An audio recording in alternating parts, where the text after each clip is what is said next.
Okay.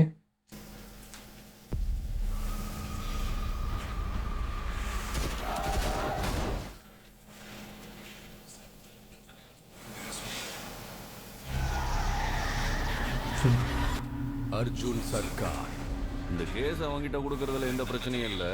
ஆனா அவன் லத்தியில மாற்றவன் நிலைமை நினைச்சாதான் பயமா இருக்கு.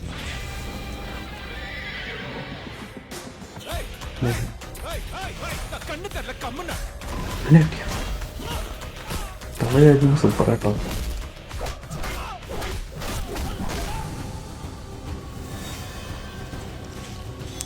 எல்லாரும் ஒரே மெத்தட்ல மர்டர்ஸ் பண்றாங்கன்னா ஏதோ ஒரு மோட்டிவ் இருக்கும். கை முன்னாடி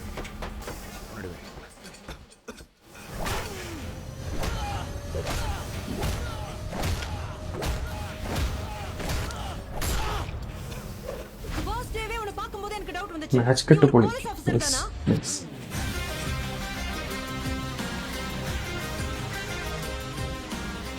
அது உண்மைன்னு இத்தனை நாள் நம்பிட்டாங்க. ஜனங்க உனக்கு காட்டுறேன் ஒரிஜினல்.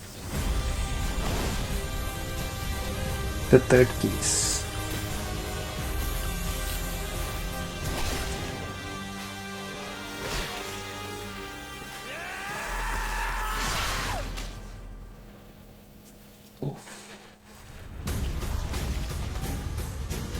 കാലിൻ്റെ സാധനമല്ലേ പോയതിപ്പോൾ?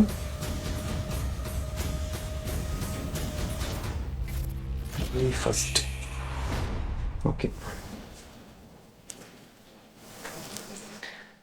വയലൻസ് ഇപ്പോൾ ഒരു ഇമ്പോർട്ടൻ്റ് ആയിട്ടുള്ള ഒരു ഘടകമായിട്ടുണ്ട് എല്ലാ ഫിലിംസിലും. ഇത് കഥയ്ക്ക് റെലവൻ്റ് ആണെന്നുണ്ടെങ്കിൽ അത് ഓക്കെയാണ്. ഇപ്പോൾ ഈവൻ മാർക്കോലാണെന്നുണ്ടെങ്കിലും കുറേ സാധനങ്ങൾ നെസറി ആണോന്ന് തോന്നി. ഇപ്പോൾ ആ ചെറുക്കനെ ഇങ്ങനെ അടിച്ചു കൊല്ലാൻ മാത്രം ആ ചെറുക്കൻ എന്താ ചെയ്തത് എനിക്കറിയാൻ പാടുള്ളൂ. അതുപോലെ മുൻപ് തന്നെ ജഡ്ജ് ചെയ്യുന്നില്ല, ബട്ട് സ്റ്റിൽ നോക്കാം. കഥയ്ക്ക് റെലവൻ്റ് ആണെന്നുണ്ടെങ്കിൽ അത് നല്ലതായിരിക്കും. അല്ല വെറുതെ കുറച്ച് വയലൻസ് ആണെന്നുണ്ടെങ്കിൽ അത് പിന്നെയും ഉണ്ട്. ഒരു ഇപ്പോഴത്തെ ഫിലിംസിൻ്റെ ഒരു ട്രെൻഡിൽ ഇപ്പം അങ്ങനെയുണ്ട്. ഒരു കൊമേഴ്ഷ്യൽ എലമെൻ്റ് ആയിട്ട് വയലൻസിനെ യൂസ് ചെയ്യുന്നുണ്ട്. ഫിലിം വന്നിട്ട് നമുക്ക് ബാക്കി നോക്കാം.